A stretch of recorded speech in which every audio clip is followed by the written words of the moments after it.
debate you. I'm willing to debate Nassim. I'm not willing to go along with the big shut-up. I appreciate you say that, because we talk about thresholds, and Mr. Robson was raising great concern about any threshold to hate speech. We, of course, for decades, since 1970, have had a very high threshold with respect to hate speech in the criminal code. So to all three panelists, give me one example over the last 50 years where the criminal code has been improperly applied to hate speech. One single example, 50 years. What do you mean by improperly? Has it been, a court has dismissed it and said that this should never have been brought. You raise procedural concerns about Section 13. You lambasted it for your 10 minutes. Give me one example of impropriety with respect to the criminal code and hate speech over the last 50 years. Well, I've read the Taylor and Watcott decisions carefully, and nothing that people have complained about before this committee come anything close to the narrow definitions of the Supreme Court of Canada in both the narrow those definitions cases. of the Supreme Court of Canada. Yes. So my concern is an enforcement issue. I think it should be the high threshold of the criminal code. None of you have suggested a single example over the last 50 years as to why that high threshold is a problem. So my concern is enforcement. And I encourage you to take that back and think, are there better ways we can enforce criminal hate speech? Thank you very much. Mr. Garrison. Thank you very much, Mr. Chair. And I must confess, I find this panel extremely challenging because I happen to live in the real world and I happen to live in this century. And so when we have members on the panel talking about and saying things like there is no gay bashing in this country, that's simply not true. And when we say that hate crimes, for the most part, aren't violent, unless you look at the case of transgender Canadians, when most of the hate crimes that are reported are violent. So we've had a lot of, I think, factually incorrect material.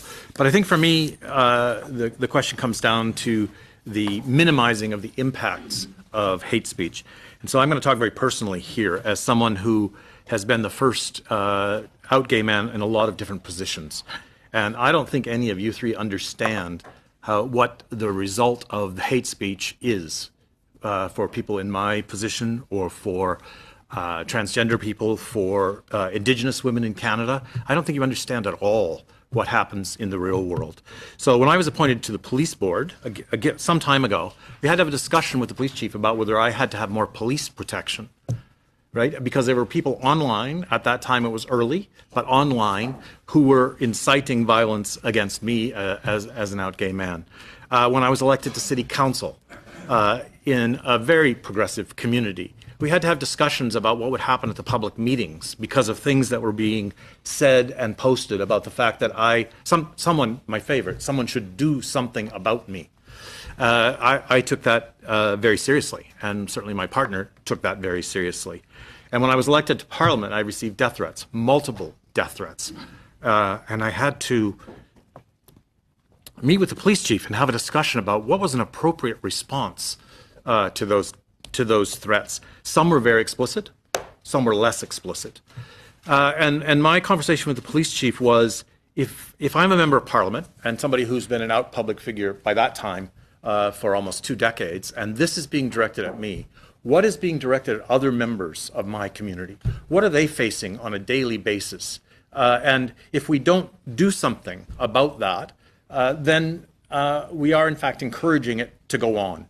And so the police chief that I worked with, very progressive, saying, surely you're not talking about arrests. And I said, of course I'm not talking about arrests. But I'm talking about some door knocking with those who've directly threatened me, saying that this behavior is unacceptable and it needs to stop. And there were a number of cases where the police did agree to do that.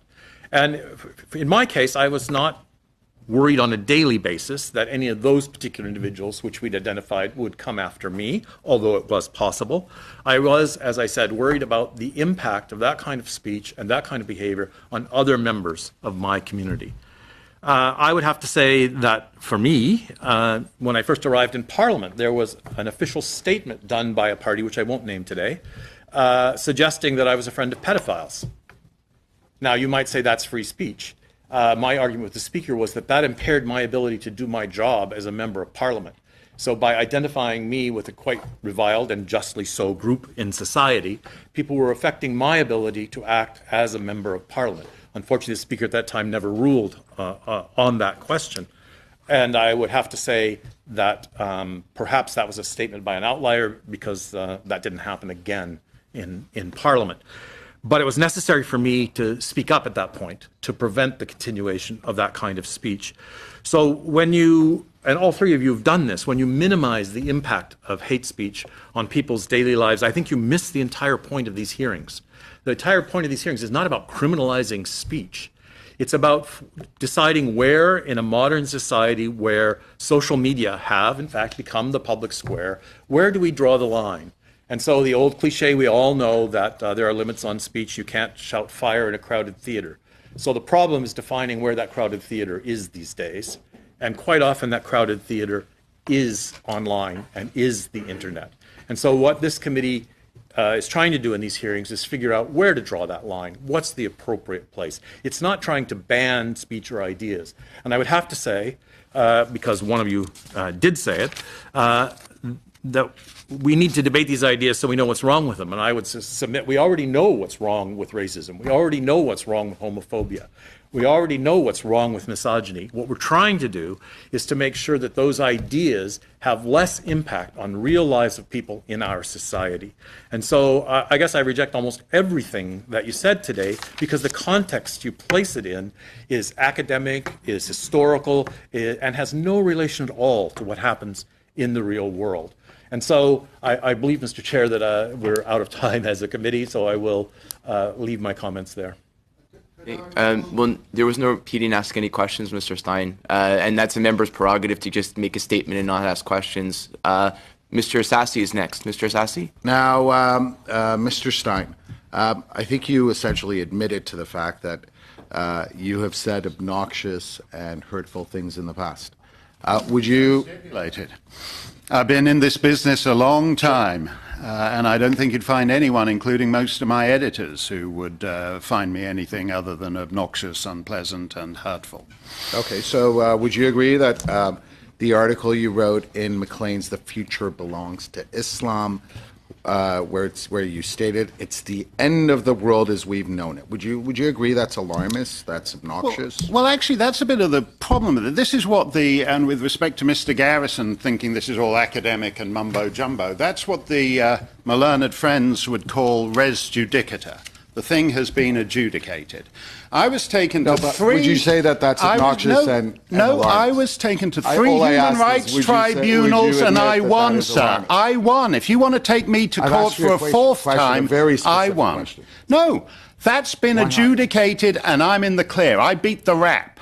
In British Columbia, at the Federal Commission. I don't think you were adjudicated as to whether you were obnoxious or you were hurtful. No, as I said, it's so stipulated, sir. No, but that's not what you were adjudicated. That is correct. That is. Would you agree with that? My obnoxious. I sat in the Robson Street Courthouse in Vancouver and heard an expert witness flown in from Philadelphia discourse on the quality of my jokes, some of which are indeed obnoxious, hurtful. I think that is better left to an article in the Literary Review of Canada, Absolutely. Sir.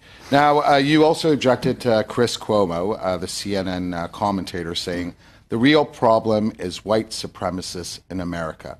They're the real monsters. You took issue with that. Why did you take issue with that statement? Well, actually, I'm not sure I have any particular... Well, here's the thing. My QC in that case, Julian Porter, also the Prime Minister's QC, he took the position... Could we just stick to Mr. Cuomo's... I'm answering your question. He took the principled position that we had nothing to defend under Canadian law. I am not here, sir, to justify to you words I have used on TV in the United States, radio in Australia. And I do not intend to do it. The words I chose are the words I chose, and you are free to interpret them as you so wish. Question. Why did you condemn No, Mr. Cuomo? you're doing what is perhaps the most repugnant aspect of this. No, you're doing what is the most repulsive aspect of this committee, which is you're trying to force people to deny certain things they said 5, 10, 15 years I'm ago. asking questions. As if That's my there, job here. as if there is only one correct position on No, I'm Islam, asking on you a question. I immigration, think that's my on job climate change, on transgender bathrooms, on same-sex marriage. We cannot keep going on saying this is the correct line, and if you don't, and you're not Mr. willing to sign Steyn, on to I'd that, have you're to a say that hater. I completely agree with Mr. Garrison. Well, this isn't an abstract exercise. I'm just asking you simple Well, I'll questions. tell you something with respect to that, too. I'm not going to bandy death threats with Mr. Garrison. I take it he's had them. I appeared on stage at the Danish Parliament. I had to be protected by Danish secret police, security service, the Secret Service.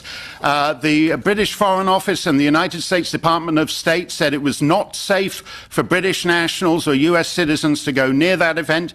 When I appeared there 5 years before, I was on Mr. stage Steyn, I with don't understand why you can't I was on answer stage simple with four other people, one of whom had her restaurant firebombed, the other of whom had you his answer my event questions, shut Mr. up. Steyn? No, Could you I'm kindly answer my questions? telling you that Guys. there are all kinds of people who get death threats, and if the alternative is surrendering our liberty No, over that's not what death I'm threats, suggesting. to hell with that, sir. Thank you. The time has elapsed. I want to thank all of our witnesses today. One of the important parts of discourse is that we try to do so reasonably, even if we strongly disagree, and hopefully we continue to do that. I really appreciate very much all of you being here today. We have an in-camera meeting that comes up to discuss a report. Sorry, Mr. Barrett, did you have something before we do that? Yes, Mr. Chair.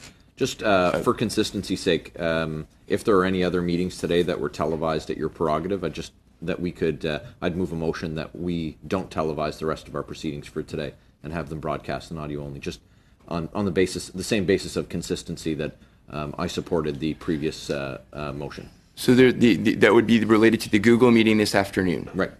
So that's a non-debatable, non-amendable motion. Sorry, witnesses, I will thank you in a second. It's a non-debatable, non-amendable motion to not televise the meeting this afternoon with the representatives of Google. Is it scheduled to be televised? Yes. As was this. Yes. Yeah. But just for consistency, that was done at the chair's prerogative. So. Yeah, okay. So you want a recorded vote? So we will have a recorded vote. So if you vote yes, you're voting not to televise the Google meeting. If you vote no, you're voting to televise it. Again, we will start with a roll call. So I'll turn to the clerk, Monsieur Graffier. Monsieur Boissonneau? Agreed. Mr. Sassi? Agreed. Mr. Fraser? Mr. Erskine-Smith? Not here. Mr. McKinnon? Yes. Mr. Barrett? Yes. Monsieur Brassard? Yes. Mr. McKenzie? Yes. And Mr. Garrison? No. Okay, so in favor 7 and against 1. So the motion carried, and we will not televise the meeting with Google. So again, I want to thank the witnesses. We will now take a short break, clear the room, and we will reconvene in about 5 minutes, committee members.